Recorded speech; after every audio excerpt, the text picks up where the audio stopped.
देखिए स्टूडेंट, ये क्या है हमारे पास? ये हमारे पास एक ट्यूनिंग फॉर्क है, ठीक है? ये ट्यूनिंग फॉर्क है। अब मैं क्या करूँगा, इस ट्यूनिंग फॉर्क को वाइब्रेट करूँगा और वाइब्रेट में क्या करूँगा, इसको मैं क्या करूँगा, अपने जो ये मेरा हैंड है, पाम है, इस पे मैं इसको स्ट्राइक करूँगा और ये वाइब्रेट होगा। तो देखिए मैं आपको वाइब्रेट करके दिखाता हूँ। वाइब्रेट दिख रहा है आपको? शायद नहीं दिखा होगा। मैं इसको और तेज़ी तेज़ी से करता हूँ। देखिए, ये बहुत हल्का-हल्का वाइब्रेट कर रहा होगा, शायद आपको दिखाई दे रहा होगा। अब देखिए हमारे पास क्या एक सेटअप है, हमने क्या कर रखा है, एक ऑब्जेक्ट है जिसको हमने थ्रेड से बाँध रखा है। अब मैं क्या करूँगा, इसको इस ट्यूनिंग फॉर्क को वाइब्रेट करूँगा और इसको मैं इसके पास लेके जाऊँगा। ठीक है? तो देखते हैं ये आपका जो ऑब्जेक्ट है ये मूव करता है नहीं क्या नहीं करता है। तो देखिए मैंने क्या किया, इसको ट्यूनिंग फॉर्क को क्या किया, मैंने वाइब्रेट कराया।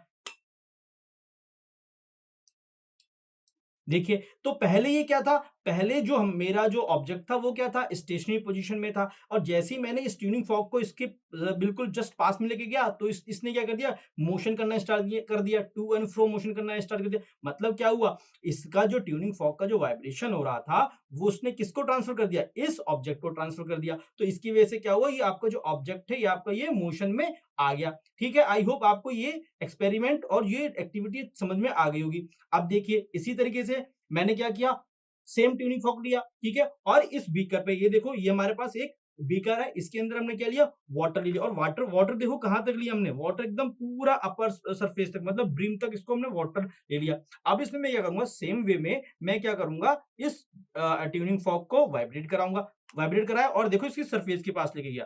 तो देखो, ये आपको ध्यान दिया होगा आपके पास। नहीं, एक बार और करके दिखाता हूँ। ये देखो, ये यहाँ पे क्या हुआ, जो वाइब्रेशन है ट्यूनिंग फोर्क का जो वाइब्रेशन है, वो किसको ट्रांसफर हो गया? ये आपका ट्रांसफर हो गया वाटर की जो सरफेस है उसको ट्रांसफर हो गया।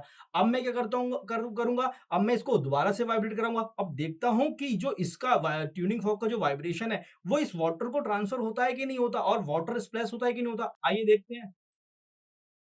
ये देखो, ध्यान दिया होगा आपने, वाटर आपका स्प्लैश हुआ होगा। मैं एक बार और करके दिखाता हूँ आपको। ये देखो, आपका वाटर स्प्लैश हुआ, ठीक है? तो यहाँ पर क्या हुआ, मतलब यहाँ पर जो आपका जो वाइब्रेशन है, ट्यूनिंग फॉर्क का जो वाइब्रेशन है, वो आपका ट्रांसफर हो गया किसको? आपके वाटर को। और देखो वाइब्रेशन का मतलब क्या है? मोशन है, टू एंड फ्रो मोशन, मतलब काइनेटिक एनर्जी आ गई वहाँ पे। तो वो काइनेटिक एनर्जी आपकी वाटर को ट्रांसफर हो गई और वाटर तभी आपका वो स्प्लैश हो पाया। एक बार और आपको दिखा देता हूँ। ये देखो, ध्यान दिया होगा आपने, कुछ बूँदें क्या होती है, बाहर की तरफ आती हैं, कुछ ड्रॉप्स होती हैं जो बाहर की तरफ आती हैं।